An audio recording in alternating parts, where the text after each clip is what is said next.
A paz do Senhor, meus amados irmãos, voltando aqui, aula de número 12, e nós estamos falando das controvérsias que aconteceram na igreja cristã no período da igreja imperial, período que vai do ano 313 até 590 de nossa era. Nós vimos a primeira controvérsia, que foi a controvérsia ariana, que foi levantada por Ario, presbítero de Alexandria, condenada pela igreja no concílio de Nicéia, no ano 325 de nossa era. São vários os concílios que aconteceram na história da igreja cristã, mas os protestantes, à época da Reforma, eles viam pelo menos 4 concílios que tinham maior relevância ou significância, que foi o concílio de Nicéia, no ano 325, depois o concílio de Constantinopla, no ano 381, depois o concílio de Éfeso, no ano 431, e por fim o concílio de Calcedônia, no ano 451 de nossa era, certo? Então a gente tem, depois da ideia de Ário, que negava a divindade de Cristo, nós vamos ter uma segunda controvérsia nesse período da igreja cristã, que essa segunda controvérsia, ela nega a divindade do Espírito Santo.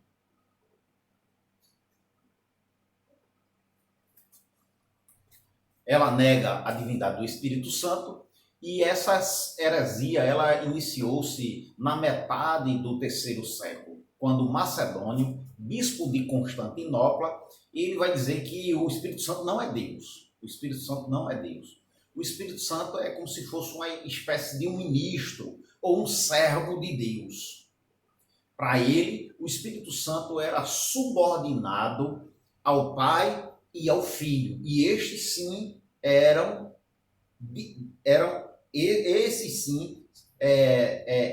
divinos, mas o Espírito Santo não. O Espírito Santo é subordinado a este, uma espécie de ministro, de servo.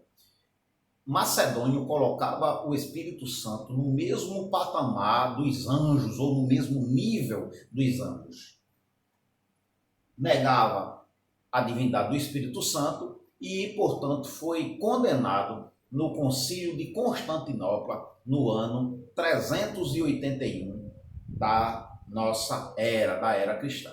Uma terceira controvérsia, ela vai pôr em xeque a natureza de Cristo. Tem a ver com a cristologia, né?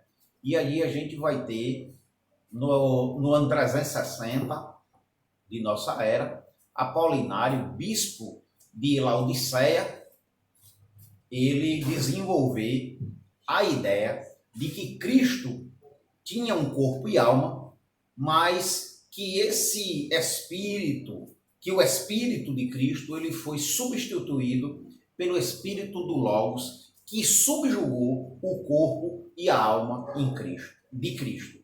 Portanto, Cristo, na verdade, era Deus em um corpo subjugado. Então, Apolinário, ele exaltava a divindade de Cristo, mas minimizava a sua humanidade. Logicamente, por ser uma heresia, ele é condenado no concílio de Constantinopla no ano 381 de nossa era, e eu queria aqui ler como é que ficou o credo desse concílio.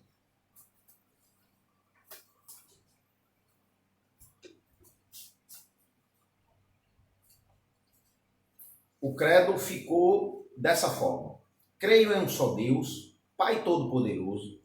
Observe que Constantinopla, ele reafirma o credo nicênico, o credo de Nicéia, e ele vai dizer isso que eu já comecei a ler aqui. Creio em um só Deus, Pai Todo-Poderoso, Criador dos céus e da terra, de todas as coisas visíveis e invisíveis. Creio em um só Senhor Jesus Cristo, Filho unigênito de Deus, gerado do Pai antes de todos os séculos, Deus de Deus, luz da luz, Deus verdadeiro, de Deus verdadeiro, gerado, não criado, consubstancial ao Pai. Por ele todas as coisas foram feitas, e por nós homens, e para a salvação, desceu dos céus, se encarnou pelo Espírito Santo, no seio da Virgem Maria, e se fez homem. Também por nós foi crucificado sob Pôncio Pilatos, padeceu e foi sepultado, ressuscitou ao terceiro dia, conforme as Escrituras, e subiu aos céus, onde está assentado à direita do Pai. E de novo há de vir em sua glória para julgar os vivos e os mortos. O seu reino terá fim, não terá fim. Creio no Espírito Santo, Senhor que dá vida, e procede do Pai e do Filho, e com o Pai e o Filho é adorado e glorificado. Ele falou pelos profetas. Creio na Igreja Una, Santa, Católica, Apostólica, professo um só batismo para a remissão dos pecados e espero a ressurreição dos mortos e a vida do mundo que há de vir. Amém. Então os irmãos vão ter aqui agora no credo de Constantinopla essa declaração da crença no Espírito Santo, consubstancial com o Pai, com o Filho e sendo também ele Deus. É interessante a gente falar sobre essa questão do credo e do dogma, porque isso é um dogma, isso na verdade, a palavra dogma, ela vem do latim, dokel, é uma palavra de origem latina, não grega. Dokel no grego é outra coisa, é parecer, mas dokel é uma palavra latina que significa pensar. Então, observe, em um momento em que as heresias estavam se espalhando, que as controvérsias doutrinárias elas estavam se multiplicando e rachando, dividindo a igreja, a igreja precisava de um pensamento. Então, que é o pensamento, dogma. Então, a igreja precisava de um pensamento.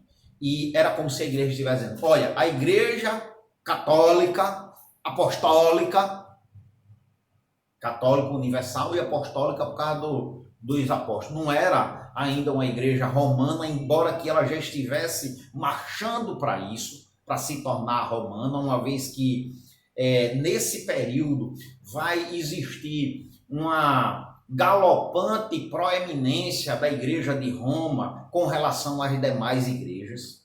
Mesmo quando Constantino, no ano 330, ele funda Constantinopla e divide o Império Romano em Império Bizantino, ou Império do Oriente, e Império do Ocidente, né, o Império Romano, essa igreja, mesmo essa capital indo para o Oriente, para Constantinopla, Roma continua com essa prerrogativa de proeminência.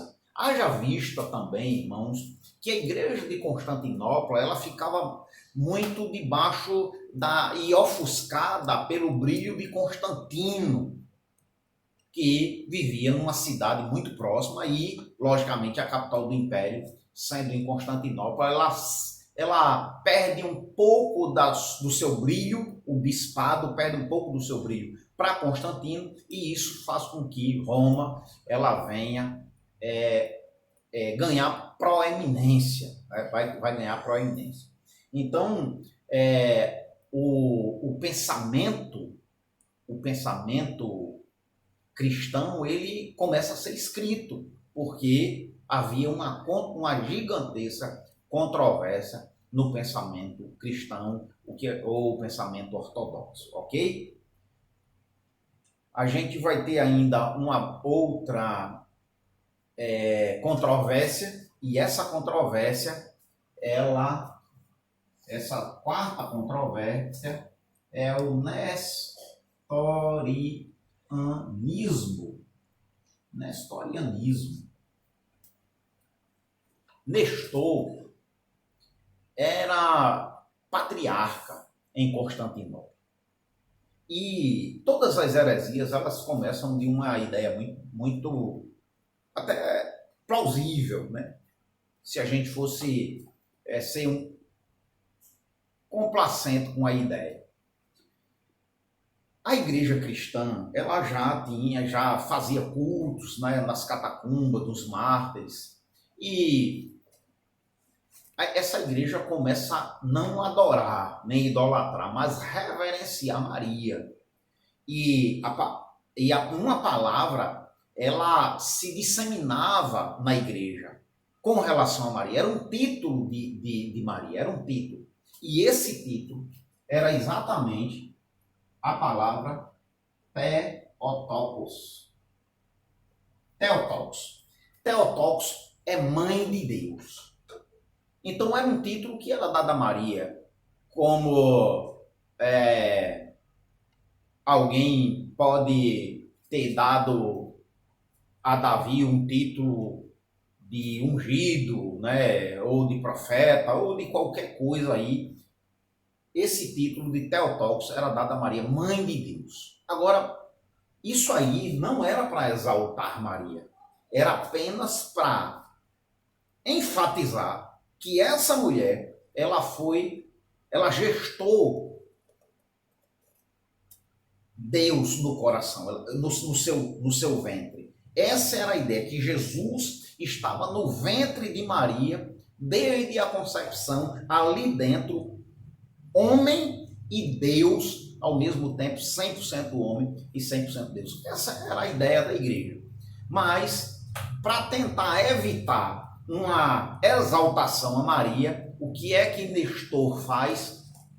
Ele levanta essa ideia ele vai até a igreja de Constantinopla, era o ano 428 de nossa era, e ele vai pregar o sermão contra Theotokos. Depois isso virou uma encíclica e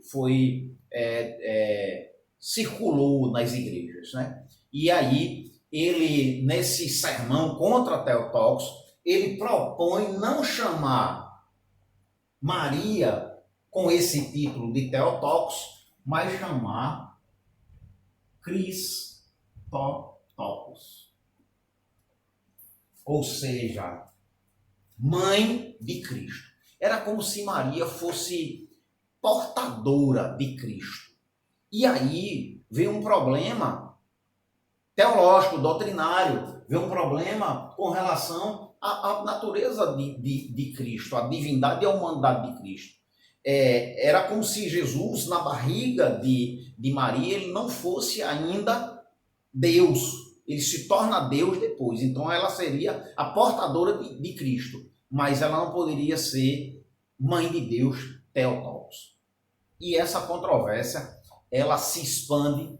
O evangelho, ele, nesse período, e pela igreja de Constantinopla, ele vai ser levado à Pérsia, à Índia e à China, vai às partes mais orientais do mundo, e com essa ideia de Nestor, de que Jesus não era Deus lá no ventre, mas ele passa a ser Deus a partir do seu nascimento. Observe, Nestor, ele não nega a divindade de Cristo, ele não nega o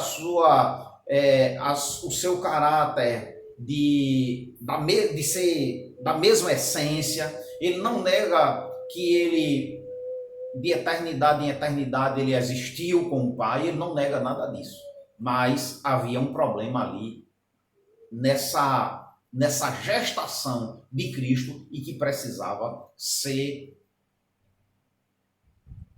acabado. E aí a gente vai ter o concílio de Éfeso em 431, e esse concílio vai inserir no credo nicênico de Niceia e depois confirmado em Calcedônia, ele vai afirmar tudo que foi falado lá atrás, mas vai colocar um termo no credo, Theotokos, mãe de Deus. A gente, quando vê isso aqui por alto, a gente vai dizer, rapaz, esse cara não estava certo em dizer que ela não é mãe de Deus, mas ela era mãe de Cristo. Mas observe, a ideia aqui não era a ideia que nós temos hoje, como o catolicismo romano vê, mas a ideia é que quem apoiava a Nestório, era, na verdade, pessoas que tinham a concepção de que lá no ventre o Deus não estava sendo gerado, desenvolvido apenas depois do nascimento, tá certo? As ideias de Nestório. Foi condenado em Éfeso em 431 essa ideia, inserindo no credo, né, no pensamento, no dogma, no pensamento cristão, era um resumo daquilo que a igreja pensava, por isso dogma, que do latim é pensar. Essa igreja, ela declara isso para acabar com as ideias de Nestório, Essas ideias, elas só vão acabar na China no 9º século. Ela ainda se arrasta, porque aí o evangelho é difuso para a Pérsia, para a Índia e para a China, e ela só vem ter fim no 9º século na China. Essa controvérsia do nestorianismo, onde Nestório era o patriarca de Constantinopla que concebeu essa ideia, certo? Uma quarta ideia, deixa eu apagar aqui,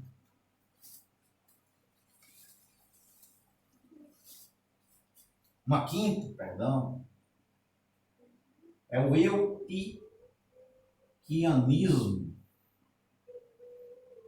E o que é isso? Era uma ideia de um monge de Constantinopla, chamado Eutico, que ele levantou a seguinte ideia: a natureza humana e divina de Cristo, elas se fundiram numa só. E, logicamente, prevaleceu a natureza divina. Quando você funde a natureza humana com a natureza divina, sendo a divina muito mais forte, logicamente, infinitamente mais forte, ela vai e se sobrepõe, sobrando apenas a natureza divina. E aí essa doutrina de Eutico, né, ou eutiquianismo, ela vem negar essa natureza humana de Cristo. Ela nega a humanidade e por isso foi condenada no Concílio de Calcedônia em outubro de 451, certo? Quinta, eu acho que eu já estou aqui na sexta controvérsia. Eu vou colocar aqui, não sei se os irmãos dá para ver daí. Deixa eu apagar. A sexta controvérsia, pelagianismo. Essa daí ainda tem reflexos até os dias atuais. Pelágio era um monge e teólogo britânico e por volta do ano 410, esse homem vai começar a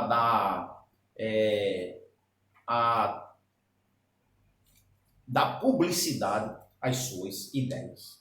Para Nestório, e aí eu tenho uma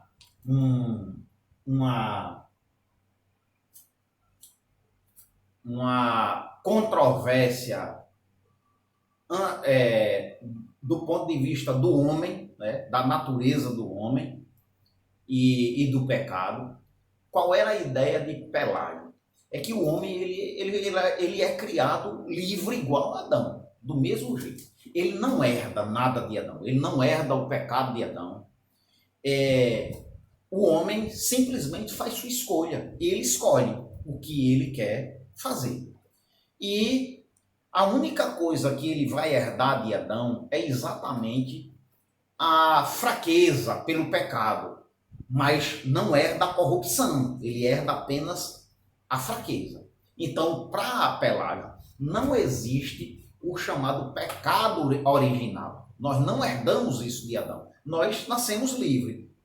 A única coisa que a gente herda de Adão é uma fraqueza para o pecado. Mas o homem, ele delibera, ele escolhe o pecado e se afasta, portanto, de Deus. Essa é a ideia de Pelágio, fortemente combatida por Agostinho de Hipona, que eu queria falar bem rápido aqui um pouco da história de Agostinho de Hipona. Agostinho de Hipona, e aí os irmãos vão entender a sua teologia com relação à concepção do homem e do pecado. Agostinho de Hipona, ele nasce em Targaste, na África do Norte, no ano 354. Ele é filho de Mônica, uma mulher de Deus, uma mulher de oração, e ele tinha um pai pagão, que era oficial romano. Esse homem, ele muito cedo, ele vai estudar retórica em Cartago, e lá ele começa a ser atraído pelo maniqueísmo. Os irmãos lembram aí, a gente falou do maniqueísmo aulas atrás. Depois ele viu que o maniqueísmo não saciava as suas indagações, haviam respostas que o maniqueísmo não trazia. E aí ele é atraído pelo neoplatonismo e aquela ideia neoplatônica do dualismo do bem e do mal vai levar esse homem ao hedonismo. Lembra que a gente falou aqui que os gnósticos ou eles pendiam para o ascetismo ou para a libertinagem? Foi o caso de Agostinho. Agostinho, ele pende para a libertinagem ou para o hedonismo. O hedonismo é uma crença que surgiu na igreja cristã de que o fim último de todas as coisas é o prazer, é ter prazer.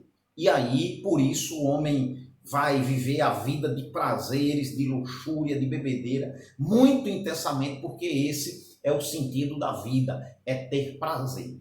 E aí, ele vai estudar no ano 383, ele vai para Milão e ele passa a morar em Milão. Em Milão, ele era aluno de retórica. E aí os irmãos lembrem que, por volta do ano 380, quem era bispo em Milão era exatamente Ambrósio, aquele que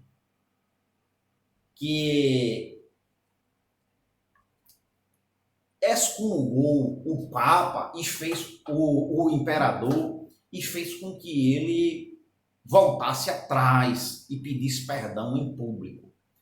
E o que é que a gente vai ter aí? Esse homem ficava ouvindo a arte retórica de Ambrósio e ele, ouvindo Ambrósio, ele começa a ter contato com a palavra de Deus e com o sermão bíblico. Em um belo dia, ele estava numa quinta e ele começou a refletir sobre as coisas, sobre Deus, sobre a sua vida, e ele começou a ouvir uma canção que dizia, essa canção dizia: toma e lê, toma e lê, toma e lê, toma e lê. Ele fica angustiado com tudo isso. Eu vou pegar aqui minha Bíblia para a gente ler um texto aqui rapidamente. Ele ouvia isso e ele entendeu que era para ele pegar a Bíblia e ler. Ele escutava vozes de crianças, como se estivesse numa brincadeira de roda, cantando toma e lê. Lembrem que esse homem era hedonista e vivia nos prazeres do mundo, né? A sua mãe Mônica orava há 30 anos por esse homem, é por isso que alguém lá na frente vai dizer que é impossível que alguém que tenha, né, sido objeto de intercessão e de lágrimas por tantos anos, não viesse a se converter. E aí ele vai pegar, quando ele abre a Bíblia, ele vai para Romanos, capítulo 13, versículo 12, que diz o seguinte: vai em alta noite e vem chegando o dia, deixemos, pois, as obras das trevas e revistamos-nos das armas da luz, andemos dignamente, como em pleno dia, não em orgias, em bebedices, não em impudícies e em dissoluções, e não em contendas e ciúmes. Era tudo que ele praticava no hedonismo. Ele tinha uma concubina e um filho.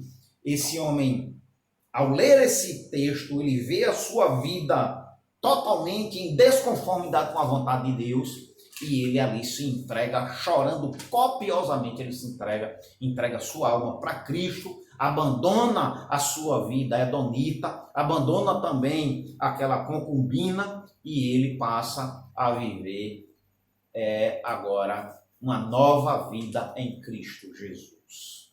E isso aconteceu no ano 386. Em 395, ele é consagrado bispo de Hipona, cidade em que ele morreu no ano 430. Esse homem escreveu mais de 500 livros, mais de 200 cartas e outra vasta literatura.